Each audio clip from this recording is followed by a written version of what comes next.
Meus irmãos e irmãs em Cristo, quem vos fala é Dom Pedro Cunha, bispo diocesano da Campanha. Hoje é domingo, dia 28 de março, e estamos celebrando o Domingo de Ramos e da Paixão, cujo evangelho é o de Marcos 14, 1 a 15, 47, o relato da paixão este ano do evangelista Marcos, que diz assim: faltavam 2 dias para a Páscoa e para a festa dos ázimos. Os sumos sacerdotes e os mestres da lei procuravam meio de prender Jesus à traição para matá-lo. Eles diziam: não durante a festa, para que não haja um tumulto no meio do povo. Jesus estava em Betânia, na casa de Simão, o leproso. Quando estava à mesa, chegou uma mulher com um vaso de alabastro, cheio de perfume de nardo puro, muito caro. Ela quebrou o vaso e derramou o perfume na cabeça de Jesus. Alguns que estavam ali ficaram indignados e comentavam: por que esse desperdício de perfume? Ele poderia ser vendido por mais de 300 moedas de prata, que seriam dadas aos pobres. E criticavam fortemente a mulher. Mas Jesus lhes disse: deixa-a em paz, porque aborrecê-la, ela praticou uma boa ação para comigo. Pobres sempre tereis convosco, e quando quiserdes, podeis fazer-lhes o bem.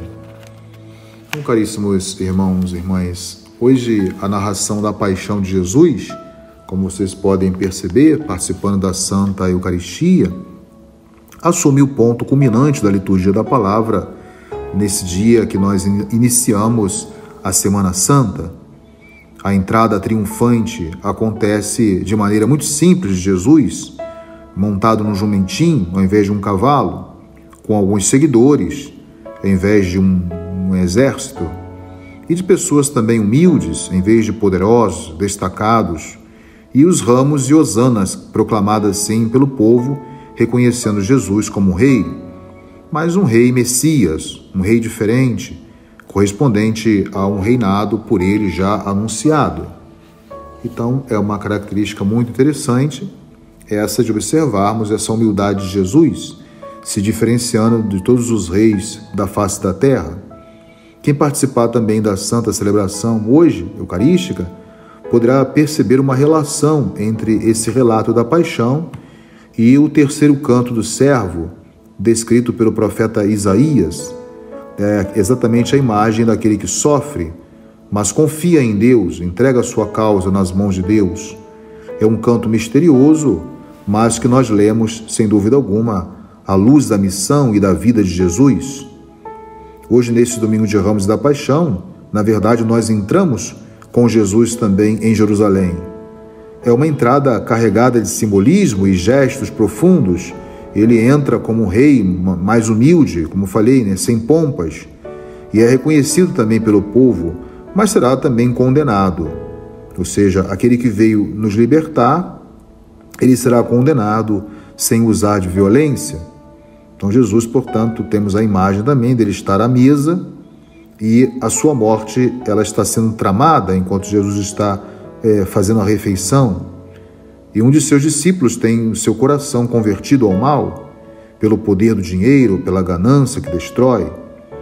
E mesmo assim, estando junto ao lado do Mestre Jesus, e o Mestre, portanto, como nós vimos no relato da paixão de hoje, ele sofre a morte, mas não será dominado pelas trevas, né? Então aqui é uma característica do evangelista Marcos, que entre a conspiração dos judeus e a proposta de traição por parte de Judas, ele inseriu aí o episódio da unção de Betânia, que nos chama muito a atenção e vale a pena pararmos aqui para aprofundarmos um pouco. A tradição, então, conservou também esses pormenores da cena, essa cena de Betânia, na casa de Simão, como nós vimos no relato da paixão, apelidado o leproso, talvez porque fora curado de uma forma de lepra. Mas a atenção do narrador, ela é polarizada pelo gesto excepcional desta mulher, que não vai ser entendido por muitos. Ela entra na sala dos convivas, onde as mulheres geralmente não eram admitidas, senão que para poder servir, mas ela traz esse frasco de alabastro e derrama sobre a cabeça de Jesus um perfume que é precioso e ao mesmo tempo genuíno. O texto aí fala exatamente do nardo, né? Então, segundo Jesus, a mulher cumpriu, assim, de maneira profética, o que era mais urgente, ou seja, a antecipação de um gesto de piedade para com o morto. Então, deste modo, a sua ação não se limita a ser um simples sinal de estima e veneração, mas faz parte do anúncio evangélico, que tem como conteúdo essencial a própria morte de Jesus. Então, este relato também acerca dos preparos da Páscoa ou da ceia pascal, que nós ouvimos também, faz parte dessa perspectiva teológica, podemos dizer assim, do evangelista Marcos, que quer, sem dúvida alguma, definir o sentido da morte de Jesus, né? Então, ou seja, a ceia está aí presente, como vai ser o memorial desse momento marcante na história e na vida de Jesus, que será a sua morte, mas como nós sabemos, não somente a sua morte, mas também a vitória sobre a morte, sobre o pecado e a morte. O evangelista ainda sublinha ou enquadra a instituição da ceia eucarística, mas entre os dois anúncios proféticos de Jesus, né? Como nós falamos, a traição de Judas e a negação e dispersão dos discípulos. Vamos ver a negação de Pedro, né, e a dispersão dos discípulos. Assim, Jesus ele se verá verdadeiramente abandonado nesse drama final, como nós sabemos, e depois segue-se a denúncia da traição de Judas. Então, a insistência de Jesus põe aí em relevo o aspecto escandaloso da traição.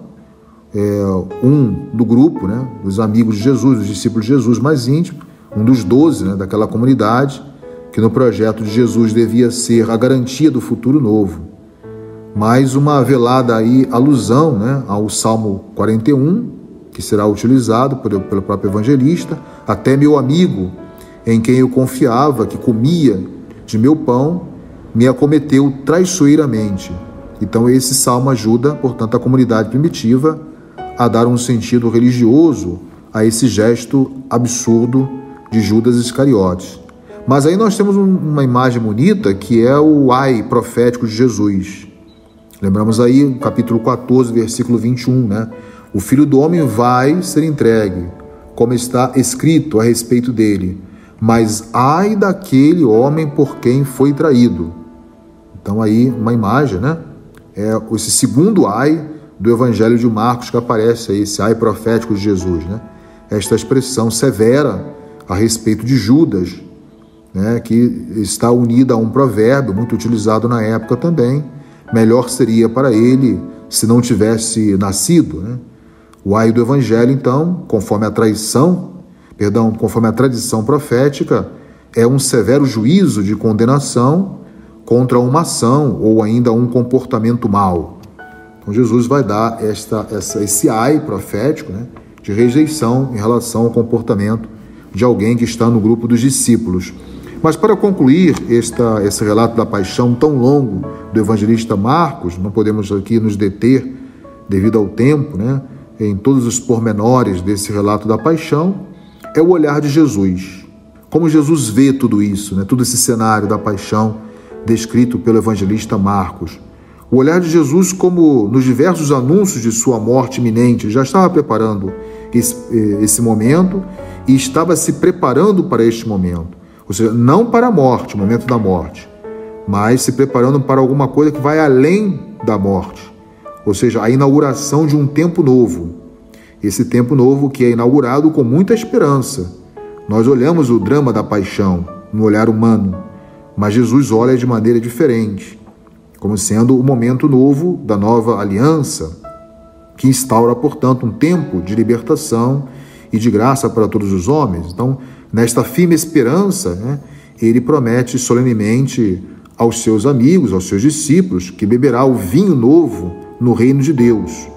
Então, podemos dizer e concluir que a sua morte, já que estamos fazendo a memória da paixão do Senhor Jesus, a sua morte não é a última palavra. É por meio da ressurreição que ele abre o caminho para o reino de Deus. Por isso não é a morte ou a paixão que tem a palavra final, mas é a ressurreição. Então a ceia, por isso nós chamamos a imagem da ceia eucarística, né? Que não é a comemoração de um morto, é importante destacar isto, mas a real participação ao dom que Jesus faz da sua própria existência, o corpo e o sangue, né? Do seu corpo e do seu sangue, para fundar então uma nova comunhão com Deus e entre os homens, uma comunhão que prepara e antecipa a união plena e última do reino de Deus. Que possamos então viver de maneira intensa e de maneira bem espiritual cada dia dessa Semana Santa. Hoje nós estamos celebrando o domingo de Ramos e da Paixão, mas o próximo domingo vamos celebrar a vitória. Jesus passa por tudo isso, vendo como sendo o projeto do Pai, o plano do Pai. Então tenhamos todos nós uma Semana Santa abençoada, que nos faça meditar esses momentos derradeiros da vida de Jesus sobre a face da terra. E que participando também, preparados espiritualmente de cada momento desse, possamos então comungar do momento da paixão, mas sobretudo da vitória de Cristo sobre o pecado e a morte. Portanto, isso significa celebrar a Páscoa do Senhor Jesus. Então façamos com alegria, celebremos com alegria e com dignidade esta semana que serve para nos santificar. Louvado seja nosso Senhor Jesus Cristo, para sempre seja louvado. O Senhor esteja convosco, Ele está no meio de nós. Seja bendito o nome do Senhor, agora e para sempre. A nossa proteção está no nome do Senhor, que fez o céu e a terra. Por intercessão da Virgem do Carmo e dos nossos beatos Padre Victor e Inha Chica, abençoe-vos o Deus Todo-Poderoso, Pai, Filho e Espírito Santo. Tenham todos um feliz e abençoado domingo. Salve a Cristo obediente, salve a nós.